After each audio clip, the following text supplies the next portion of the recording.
Last video, I shared one of my worst experiences going broke in poker. For this video, I'm going to share how I rebuilt that bankroll by playing a heads up for rolls match in Ivy's room.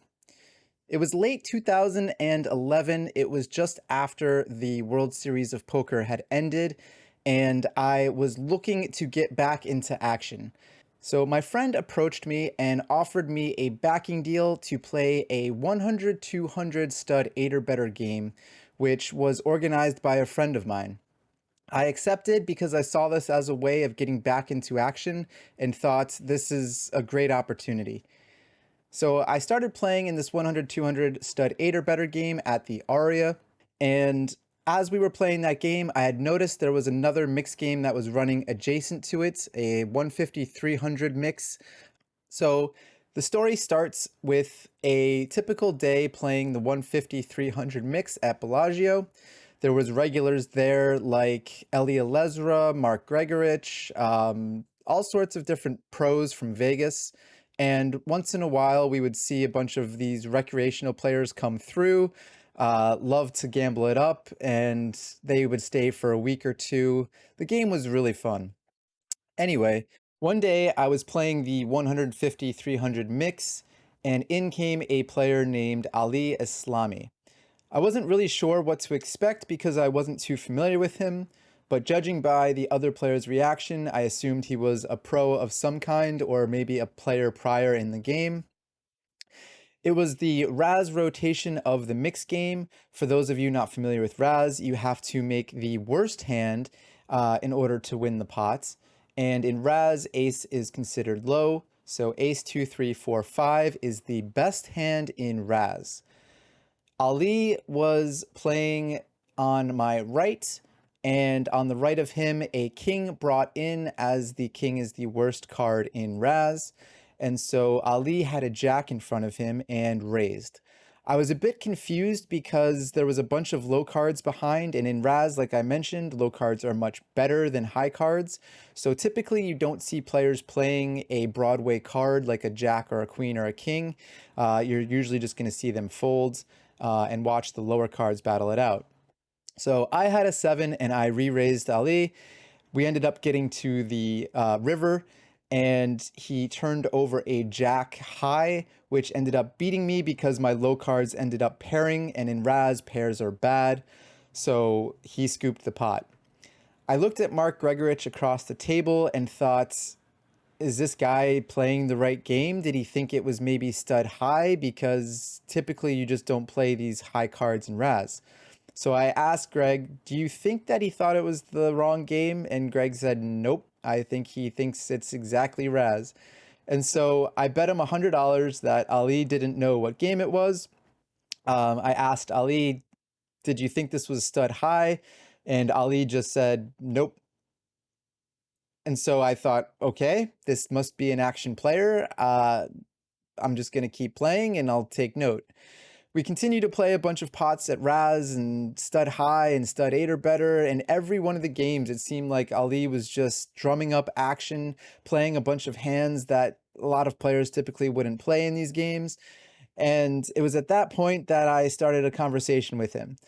Uh, I just was trying to get to know him a little bit better, trying to figure out what was going on. Like, did he think it was a different game? Is he new to mixed games or something like that? And he asked if I wanted to play heads up. So I decided to play him heads up. We started discussing terms of playing a heads up match where he would pick 2 games and I would pick 2 games.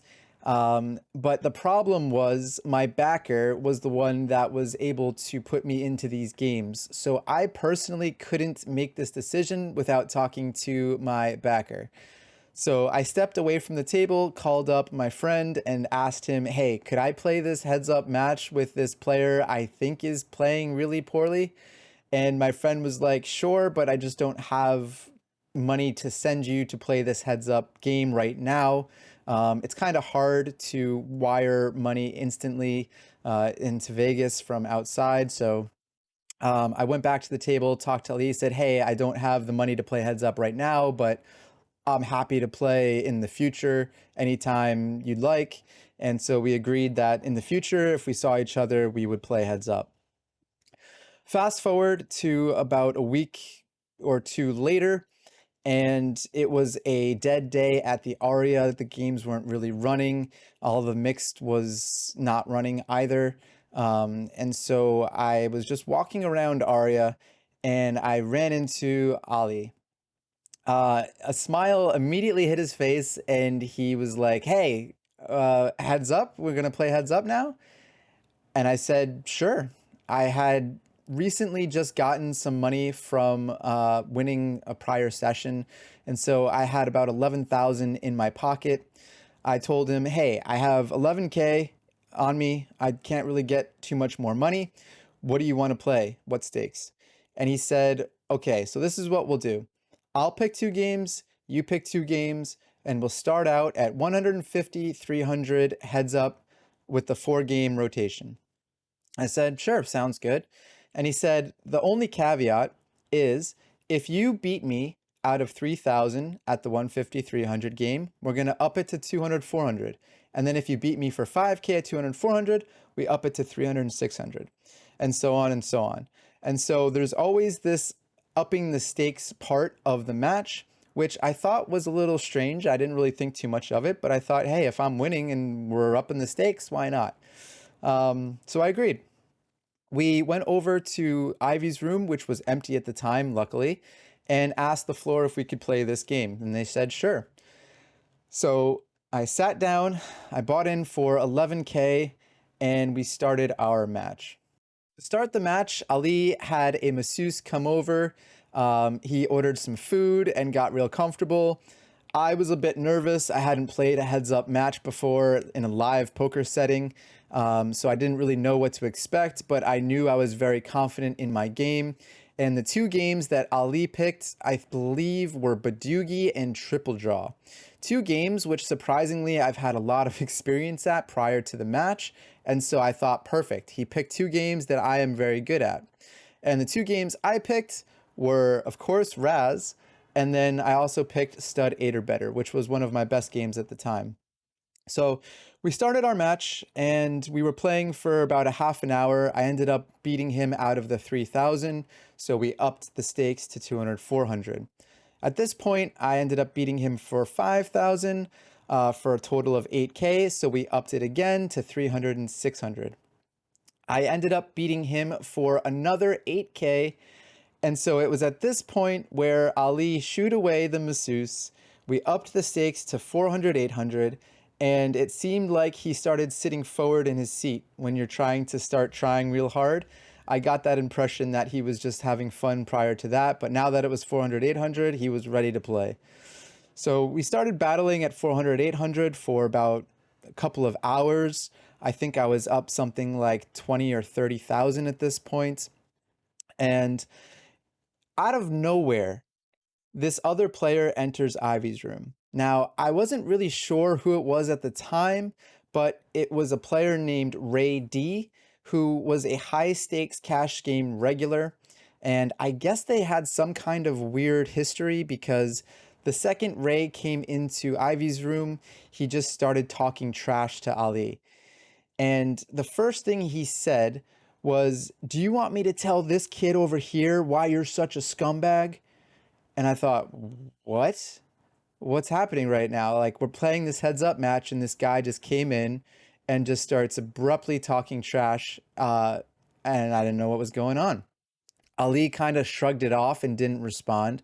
And so Ray sat down with us, and because it's a public game, we couldn't shut him out of the game. And so he said, I'm going to join. Is that fine? And I said, yeah, sure. At this point, I was up about 30,000. And I didn't want to be like, hey, no, you can't join. I also felt more comfortable in a full ring setting. So I thought, hey, if this game becomes a bigger ring game, I'm happier. Less variance, right? So he sits down and we continue to play the rotation that Ali and I agreed upon. So it was the 4-game rotation and we were playing Raz. And I saw Ray D get into a pot with Ali where Ray rivers him in a big pot. and he gets up and he points at him. He goes, "That's what you deserve, you piece of trash." And he starts going off on Ali with all these names. And I'm just like, I'm this point, I'm like, okay, something's going on, obviously. Um, and then Ali gets up and chest bumps Ray and starts talking back at him. So the two of them get up and start a actual physical confrontation, shoving each other back and forth while screaming. It was at this point that security came running in and separated the two of them and said, "Hey, if you want to continue this, you have to take it outside." And so Ali and Ray both started walking out of Ivy's room, shoving each other back and forth, talking trash to each other on the way to the doors. They got to the doors, and I think it was Ray that stood outside while Ali was on the inside, and they were kind of shouting at each other like two dogs on the opposite side of a fence. And at this point, I thought to myself, this is my chance to leave, right? I was up about 37,000 at this point, which was a lot of money for me considering I was backed. I had $0 in my bankroll, and I thought, hey, I get half of this. This is plenty of money for me to just walk away. So I start picking up my chips and getting ready to leave. As I look up, somehow Ali and Ray are arm in arm with each other like this, walking back, smiling, and they say, "Hey, where you going? We got to keep playing." Right? I guess they had me pegged as a fish or something, and they both agreed to play and continue so that they could win money from me or something. But it was the most wild experience ever. I look at them and I go, "No, I think I'm okay," and just walked out of Ivy's room with my 37,000. After everything that transpired, I called my backer and said, "Hey, I just won us 37,000. Half of that goes to me, half of that to him." And we decided to continue the stake, and I played more mixed games in Vegas, running up that 37K all the way to 120,000. It was at this point that the mixed games started to die down in Vegas, and I decided I wanted to pursue the big stud games in California. So I decided to move out there and play some more mixed and stud games. It was out in California that I ended up going on my biggest downswing ever, but that's a story for another video. I hope you guys enjoyed this video. Please like and subscribe if you'd like to hear more about my poker journey and experiences. I'll catch you guys on the next one.